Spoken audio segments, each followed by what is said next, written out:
नमस्कार, welcome to my channel ज़ूबो बायो। मेरा नाम वीरेंद्र कुमार वर्मा है और आज मैं आपके लिए लेकर आया हूँ बायोलॉजिकल क्लासिफिकेशन चैप्टर 2 के टॉपिक प्रोटिस्टा के एमसीक्यू। ये लेक्चर उन बच्चों के लिए एप्लीकेबल होगा जो नीट की तैयारी कर रहे हैं, क्लास 11th में हैं, क्लास 12th में हैं, बायोलॉजी स्ट्रीम से, चाहे वो किसी भी बोर्ड के हों, CBSE board, ICSE board, UP board या अदर स्टेट बोर्ड। ये कवर करेगा नीट के सिलेबस को। तो आइए शुरू करते हैं प्रोटिस्टा के MCQ. Which of the following is a correct statement. जो करेक्ट स्टेटमेंट है वो आपको चूज़ करना है। इसमें दिया है cyanobacteria are a group of autotrophic organism classified under kingdom monera. दूसरा ऑप्शन है bacteria are exclusively heterotrophic organism. Exclusively का मतलब होता है केवल हेट्रोट्रोपिक ऑर्गेनिज्म है बैक्टीरिया। दूसरा ऑप्शन ये कह रहा है। तीसरा ऑप्शन है slime moulds are saprophytic organism classified under kingdom monera. Monera में सेप्रोफाइटिक ऑर्गेनिज्म को क्लासिफाइड किया गया है और इनको मोनेरा किंगडम में रखा गया है, स्लाइम मोल्ड को। ये तीसरा ऑप्शन कह रहा है। और चौथा ऑप्शन है mycoplasma have DNA, ribosomes and cell wall. अब देख लेते हैं इसमें करेक्ट ऑप्शन चूज करना है। इसका करेक्ट ऑप्शन होगा option A, cyanobacteria are a group of autotrophic organism classified under kingdom monera. Cyanobacteria को ब्लू ग्रीन एल्गी भी बोलते हैं और इन्हें मोनेरा के अंतर्गत क्लासिफाइड किया गया है। ये एकदम करेक्ट स्टेटमेंट है। इसका दूसरा ऑप्शन है bacteria are exclusively heterotrophic organism. Bacteria generally vast majority of bacteria heterotrophic होते हैं, लेकिन कुछ बैक्टीरिया ऐसे भी होते हैं जो ऑटोट्रोपिक होते हैं, जैसे आपने देखा साइनोबैक्टीरिया या ब्लू ग्रीन एल्गी ऑटोट्रोपिक होते हैं। तो नेक्स्ट ऑप्शन है slime moulds are saprophytic organism. ये सही बात है कि स्लाइम मोल्ड सेप्रोफाइटिक ऑर्गेनिज्म होते हैं, ये प्रोटिस्टा के अंतर्गत आते हैं, लेकिन इसमें दिया है अंडर किंगडम मोनेरा। ये मोनेरा के अंतर्गत नहीं आते हैं, ये प्रोटिस्टा के अंतर्गत आते हैं। अच्छा, अब चौथा ऑप्शन है माइकोप्लाज्मा हैव डीएनए। माइकोप्लाज्मा में डीएनए होता है, राइबोसोम्स होता है और सेल वॉल होती है। माइकोप्लाज्मा एक मोनेरा है, यानी एक बैक्टीरिया है। और इसकी खास बात क्या है माइकोप्लाज्मा की, कि सबसे स्मॉलेस्ट बैक्टीरिया होता है और इसमें सेल वॉल नहीं होती। तो आपका ए ऑप्शन सही है। Which of the following organism are known as chief producers in the oceans. जो चीफ प्रोड्यूसर्स हैं ओशियंस के, उसको टिक करना है आपको। इसमें ऑप्शन दिया है डायनोफ्लैजेलेट्स, दूसरा है डायटम्स, फिर है साइनोबैक्टीरिया और यूग्लिनोइड्स। ये सब आपने नाम प्रोटिस्टा में पढ़े होंगे, हमने बताए हैं आपको, ठीक है। इसमें आंसर होगा जो चीफ प्रोड्यूसर होते हैं वो डायटम्स होते हैं। डायटम्स को क्राइसोफाइट्स में रखा गया है। क्राइसोफाइट्स में हमने दो ऑर्गेनिज्म को पढ़ाया था आपको, एक था डायटम्स और दूसरा डेस्मिड्स। डेस्मिड्स को गोल्डन एल्गी भी बोलते हैं। एक्चुअली में ये ग्रीन एल्गी होते हैं, फोटो ऑटोट्रोपिक होते हैं, अपना भोजन खुद बनाते हैं। और डेस्मिड्स की खास बात क्या होती है, डेस्मिड्स को गोल्डन एल्गी बोलते हैं क्योंकि इनमें एक कैरोटीनॉइड पिगमेंट फ्यूकोजेंथिन होता है, जिसके कारण इनका कलर गोल्डन कलर का होता है।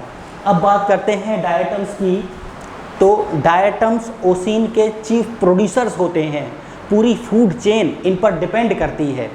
ये अपना भोजन खुद बनाते हैं और ये एक वैरायटी ऑफ फाइटोप्लैंक्टन होते हैं। तो इसका आंसर होगा diatom. Ciliates differ from all other protozoans in. Ciliates जो है दूसरे प्रोटोजोअन से किस मामले में डिफरेंट है, ये बताना है इनको। इसमें ऑप्शन दे रखा है यूजिंग फ्लैजेला फॉर लोकोमोशन, वो फ्लैजेला का यूज़ करते हैं। फिर है having a contractile vacuole for removing excess water को रिमूव करने के लिए कॉन्टेक्टाइल वैक्यूल का इस्तेमाल करते हैं। फिर अगला ऑप्शन है using pseudopodia for capturing prey, यानी प्रे को पकड़ने के लिए, अपने शिकार को पकड़ने के लिए सीडोपोडिया का इस्तेमाल करते हैं। और हमारा नेक्स्ट ऑप्शन है हैविंग 2 टाइप्स ऑफ न्यूक्लियाई। इनमें 2 तरह के न्यूक्लियाई होते हैं। हाँ, तो दोस्तों इसका आंसर होगा आंसर डी। जो सिलिएट्स होते हैं जिनका एग्जाम्पल होता है पैरामीशियम। पैरामीशियम में न्यूक्लियर डाइमॉर्फिज्म पाई जाती है, यानी 2 तरह के न्यूक्लियस इसमें होते हैं। एक होता है मैक्रोन्यूक्लियस और दूसरा होता है माइक्रोन्यूक्लियस। मैक्रोन्यूक्लियस का काम क्या होता है, मैक्रोन्यूक्लियस ग्रोथ और मेटाबॉलिज्म में हेल्प करते हैं उसकी पैरामीशियम की, और जो माइक्रो न्यूक्लियस होता है वो जेनेटिक इन्फॉर्मेशन को ट्रांसफ़र करता है, यानी कि रिप्रोडक्शन में हेल्प करता है और जेनेटिक जर्म लाइन को एक पीढ़ी से दूसरी पीढ़ी में पहुंचाता है। तो इसका आंसर होगा having 2 types of nuclei. The walls of diatoms are easily destructible. फिर दूसरा ऑप्शन है diatomaceous earth is formed by the cell wall of diatoms. फिर है diatoms are chief producers in oceans.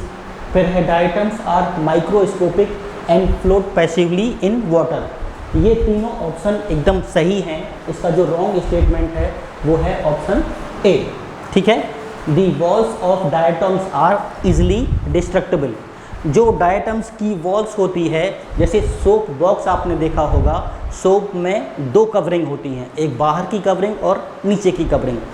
Actually में जो बाहर की कवरिंग है डायटम्स की उसे कहते हैं इपिथीका, और जो अंदर की कवरिंग होती है उसे कहते हैं हाइपोथीका।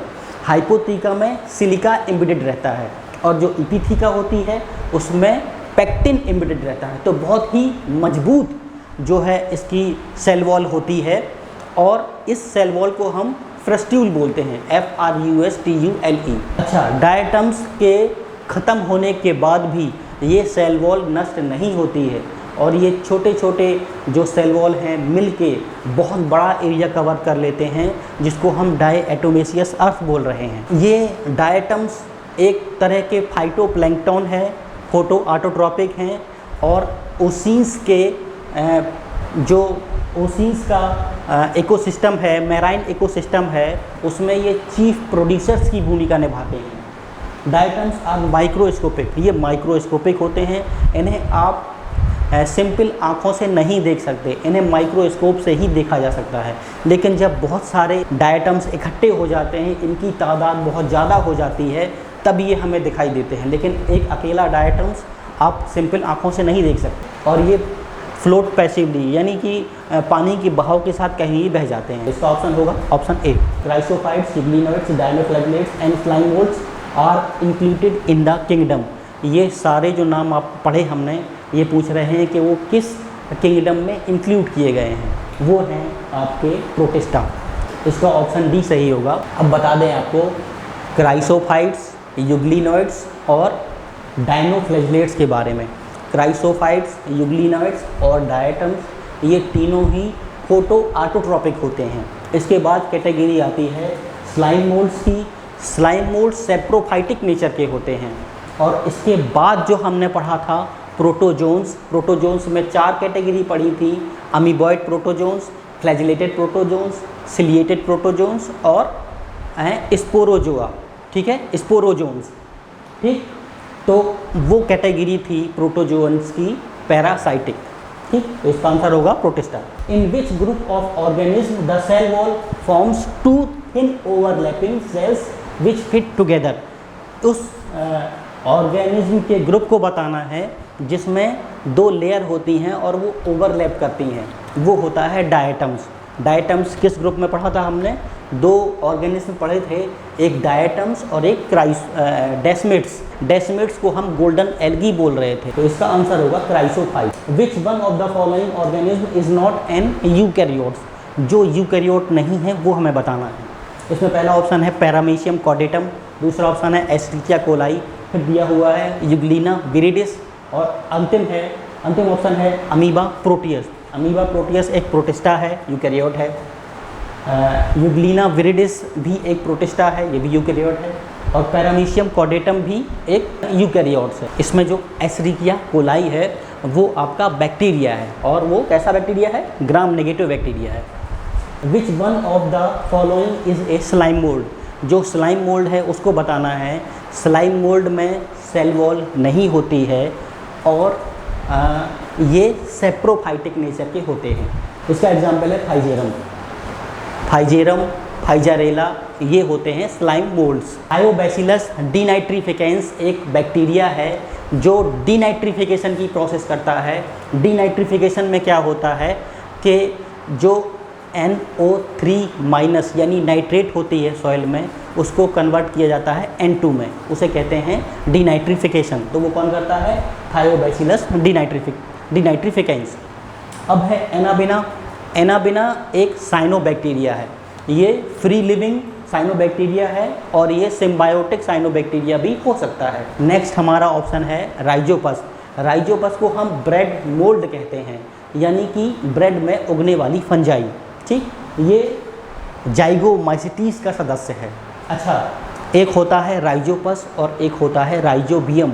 Rhizobium symbiotic nitrogen fixing bacteria है, और जबकि राइजोपस एक जाइगोमाइसिटीज का सदस्य है और एक फंजाई है। इसका आंसर होगा आपका आइजेरम। Auxospores and hormogonia are formed respectively by, किसके द्वारा ये बनते हैं? Some diatoms and several cyanobacteria, some cyanobacteria and many diatoms, several cyanobacteria and several diatoms, फिर अंतिम ऑप्शन है several diatoms and few cyanobacteria. इसका जो ऑप्शन होगा वो होगा D, several diatoms and few cyanobacteria. जो ऑक्सोस्पोर होता है वो बहुत सारे डायटम्स में बनता है। ऑक्सोस्पोर क्या होता है? ऑक्सोस्पोर सेक्सुअल रिप्रोडक्शन के द्वारा बनी एक बॉडी होती है। इसमें क्या होता है, जो मेल गैमीट होता है और फीमेल गैमीट होता है वो फ्यूज होता है तो बनता है जाइगोट। जाइगोट को जब ये लगता है कि कंडीशन फेवरेबल नहीं है तो वो उसके चारों ओर एक कवरिंग बना लेता है और वो कवरिंग उसको एनवायरनमेंट से बचाती है, उसे कहते हैं ऑक्सोस्पोर। ऑक्सोस्पोर एक डिप्लॉयड बॉडी होती है जो डायटम्स में बनती है। और दूसरा दिया है फ्यू साइनोबैक्टीरिया। कुछ बैक्टीरिया यानी साइनोबैक्टीरिया ऐसे हैं जैसे नॉस्टक, ऑसिलेटोरिया, जो कि ग्राम नेगेटिव साइनोबैक्टीरिया हैं और इनमें हार्मोगोनिया बनता है। ठीक, हार्मोगोनिया क्या होता है? ये वेजिटेटिव रिप्रोडक्शन के थ्रू बनता है और जब बॉडी को मल्टीप्लाई करना होता है तो नॉस्टक और ऑसिलेटोरिया में जो बैक्टीरिया की बॉडी होती है वो टूट जाती है। ठीक है, उसी एक टूटे हुए टुकड़े को हम कह दे रहे हैं हार्मोगोनिया, जो कि बाद में एक नए बैक्टीरिया को जन्म देता है। ये किस में पाया जाता है? नॉस्टक एंड ऑसिलेटोरिया में। कभी कभी क्वेश्चन आता भी है कि हार्मोगोनिया किस में बनते हैं, तो आपको याद रहेगा ना, नॉस्टक एंड ऑसिलेटोरिया, जो कि ग्राम नेगेटिव साइनोबैक्टीरिया हैं। When A fresh water protozoans possessing a contractile vacuole is placed in a glass containing marine water, the vacuole will, vacuole के साथ क्या होगा? जब एक फ्रेश वाटर प्रोटोजोन्स को जो है फ्रेश वाटर से निकाल के मैराइन वाटर में रख दिया जाएगा तो क्या होगा? कॉन्ट्रैक्टाइल वैक्यूल का increase in number, disappear, increase in size, decrease in size, वो डिक्रीज इन साइज हो जाएगा, यानी उसका कॉन्ट्रैक्टाइल वैक्यूल का साइज कम हो जाएगा। क्यों कम हो जाएगा? क्योंकि जो फ्रेश वाटर था उसमें क्या था कि ऑस्मोटिक प्रेशर कम था और अमीबा के अंदर जो कॉन्ट्रैक्टाइल वैक्यूल थी उसमें ऑस्मोटिक प्रेशर ज़्यादा था, तो वो पानी को फ्रेश वाटर पानी से निकल के उस कॉन्ट्रैक्टाइल वैक्यूल के अंदर आ जा रहा था। अब क्या हुआ, जब मैराइन वाटर में उसे रख दिया तो मैराइन वाटर का ऑस्मोटिक प्रेशर ज़्यादा है और जबकि अमीबा के अंदर जो कॉन्ट्रैक्टाइल वैक्यूल है उसका ऑस्मोटिक प्रेशर कम है, तो पानी ऑस्मोटिक प्रेशर से निकल के इस मैराइन वाटर में आ जाता है और जो कॉन्ट्रैक्टाइल वैक्यूल है वो साइज में छोटी हो जाती है। तो इसका आंसर है decrease in size. The chief advantage of encystment in amoeba is, मुख्य एडवांटेज क्या है जब वो इंसिस्टमेंट बनाता है? इंसिस्टमेंट बनाता है अमीबा, उसका मेन एडवांटेज क्या है? The ability to survive during adverse physical conditions. दूसरा, the ability to live for sometimes without ingesting food. फिर है protection from parasites and predators, the chance to get rid of accumulation of waste products. इसका answer होगा the ability to survive during adverse physical conditions. Amoeba को जब लगता है कि उसके चारों तरफ एडवर्स कंडीशन है, फेवरेबल कंडीशन नहीं है, तो वो उस अपने चारों ओर इंसिस्टमेंट बनाता है और उसका जो न्यूक्लियस है छोटे छोटे टुकड़ों में टूट जाता है, उसके चारों तरफ वो मतलब फैल जाता है और उसके बाद जो साइटोप्लाज्म है उसको चारों तरफ से उस छोटे छोटे न्यूक्लियस को घेर लेता है और जब कंडीशन फेवरेबल हो जाती है तो ये जो कवरिंग है, इंसिस्टमेंट जिसे हम कह रहे हैं, वो बस्ट हो जाती है और बहुत सारे अमीबा इन्वायरमेंट में निकल के सर्वाइव करने लगते हैं, ग्रो करने लगते हैं। इस छोटे छोटे अमीबा को हम कहते हैं अमीबुला। तो इसका आंसर होगा A. In which of the following animals dimorphic nucleus is found? किस में डाइमॉर्फिक न्यूक्लियस पाया जाता है? हमने बताया था जो सिलिएट्स प्रोटोजोन्स होता है उसमें डाइमॉर्फिक न्यूक्लियस पाया जाता है। सिलिएट्स प्रोटोजोन्स कौन सा होता है? वो होता है पैरामीशियम।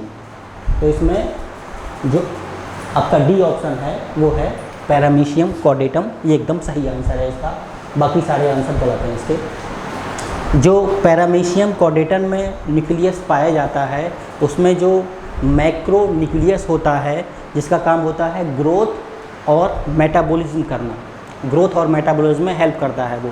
और दूसरा जो माइक्रो न्यूक्लियस होता है वो जेनेटिक जर्म लाइन को एक पीढ़ी से दूसरी पीढ़ी में बढ़ाता है, ठीक है। और जो शेप है, जो मैक्रो न्यूक्लियस का शेप होता है वो इलिप्सॉइडल होता है, यानी कि दीर्घवृत्ताकार होता है। और जो माइक्रो न्यूक्लियस का जो शेप है वो सर्कुलर टाइप का होता है। मैक्रो न्यूक्लियस का शेप कुछ इस तरह से होता है, ये है आपका मैक्रो न्यूक्लियस। और माइक्रो न्यूक्लियस का साइज कुछ इस तरह, सर्किल के आकार का राउंड शेप। और ये इलिप्सॉइडल, मैक्रो न्यूक्लियस और माइक्रो न्यूक्लियस। इनके काम मैं आपको बता चुका हूँ। इसका आंसर होगा D. In protozoa like amoeba and paramecium the organ for osmoregulation is. Protozoa जो हैं जैसे अमीबा और पैरामीशियम है, ऑस्मोरेगुलेशन के लिए कौन सा ऑर्गन होता है ये बताना है।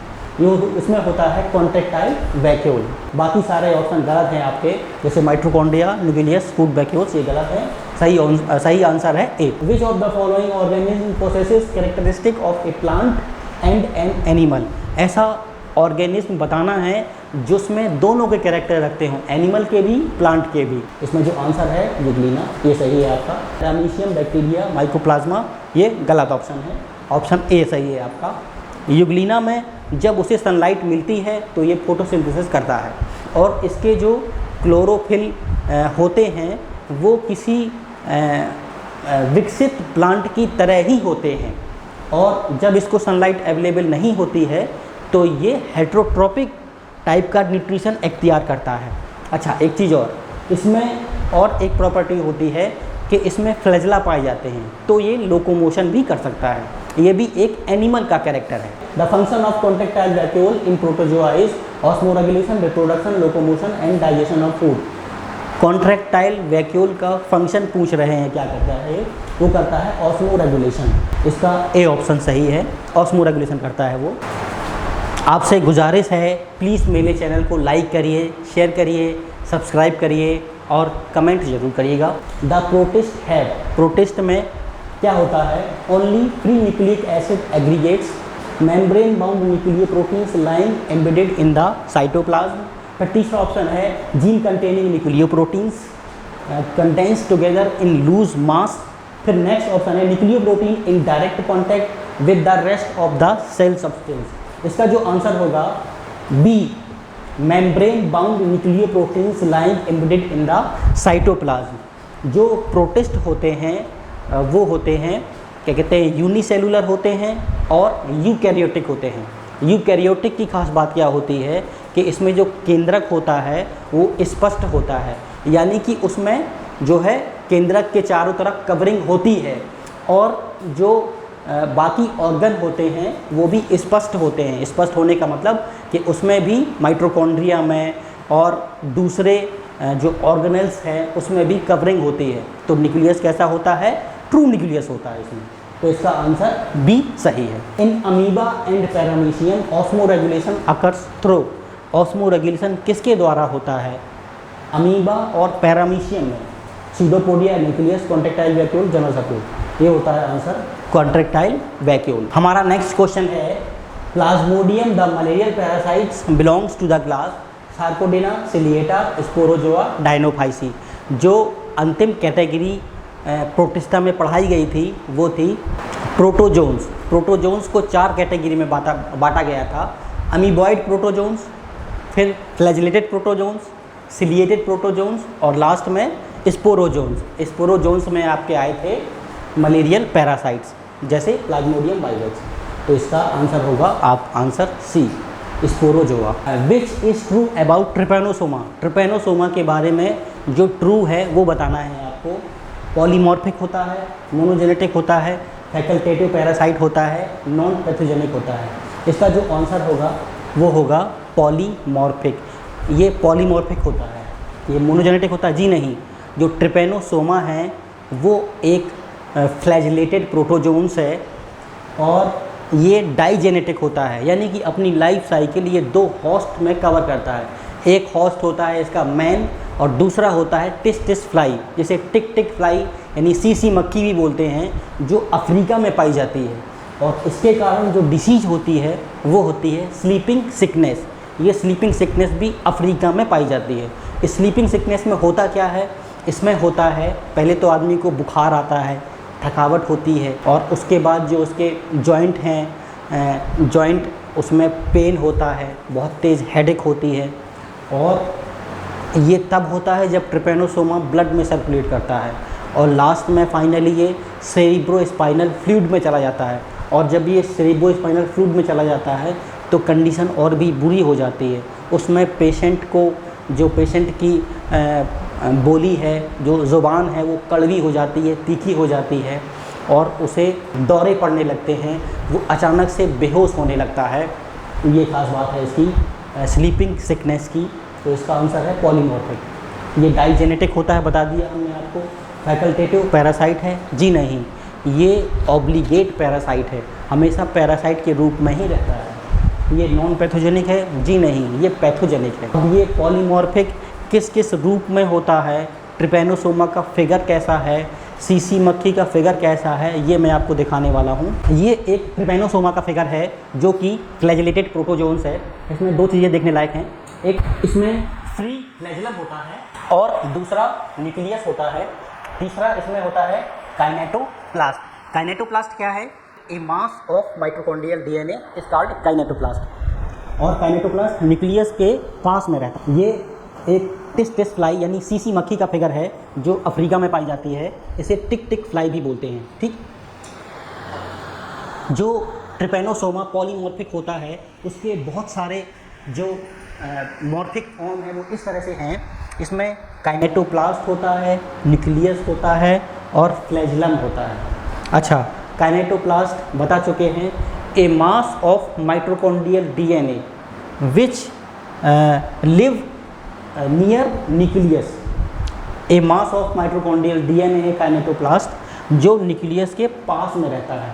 ठीक, तो अब इसमें देखिए, इसमें न्यूक्लियस सब जगह सेम जगह पे है, लेकिन अब जो चेंज हो रहा है वो काइनेटोप्लास्ट में और फ्लैजिलम में चेंज हो रहा है। इसका जो पहला फॉर्म है वो है एमएसटी गॉट। इसका जो ये वाला पोर्शन है ये एंटीरियर पोर्शन है, ये वाला पोर्शन है पोस्टीरियर पोर्शन है। ठीक है, एमएसटी गॉट में क्या होता है कि इसमें फ्लैजिला शरीर से बाहर नहीं निकला रहता है। ठीक, और न्यूक्लियस के बाद काइनेटोप्लास्ट है। दूसरा जो कोइनोमैस्टिगॉट है, इसका जो शेप है वो फनल के तरीके का है। ठीक, तो इसे कोइनोमैस्टिगॉट बोलते हैं। इसके बाद जो प्रोमैस्टिगॉट है, इसका जो शेप है वो सिलेंडर की तरह का है। इसमें न्यूक्लियस है, उसके बाद जो फ्लैजिला के पास में काइनेटोप्लास्ट स्थित है। उसके बाद जो ओपिस्थोमैस्टिगॉट, इसमें क्या है कि जो फ्लैजिला है पूरी बॉडी के अंदर एक ग्रूव बना लेता है। ठीक है, यानी ऊपर से एक धारी बना लेता है और काइनेटोप्लास्ट इस फ्लैजिला के आगे रहता है। फिर नेक्स्ट है हमारा इपीमैस्टिगॉट। इपीमैस्टिगॉट में क्या होता है कि जो फ्लैजिला है बॉडी से एक अंडुलेटिंग मेम्ब्रेन से जुड़ा हुआ रहता है। ठीक, और इसके पास में काइनेटोप्लास्ट होता है। ठीक, न्यूक्लियस अपनी सेम जगह पर रहता है।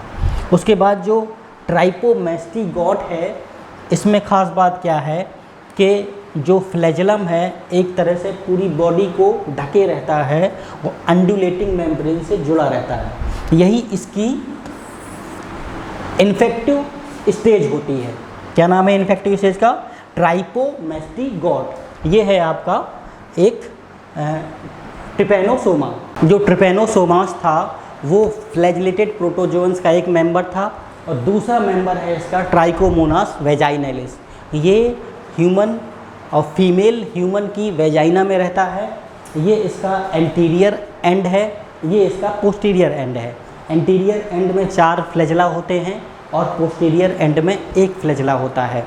ये मोनोजेनेटिक है, ऑब्लिगेट पैरासाइट है, ह्यूमन की वेजाइना में रहता है, फीमेल ह्यूमन की वेजाइना में रहता है। और जब कोई जेनाइटल कांटेक्ट होता है मैन और वुमेन के बीच में तो ये मैन को भी इन्फेक्टेड कर सकता है। मैन में क्या प्रॉब्लम होती है और वुमेन में क्या प्रॉब्लम होती है? वुमेन में होता है कि बाथरूम जाते समय बाथरूम के बाद पेशाब में जलन होती है और खुजली होती है। मैन में भी यही होता है, यूरेथ्रा में खुजली होती है और एजैकुलेशन के बाद या यूरिनेशन के बाद यानी बाथरूम जाने के बाद जलन होती है और जब स्पर्म एजैकुलेट होता है उसके बाद भी जलन होती है।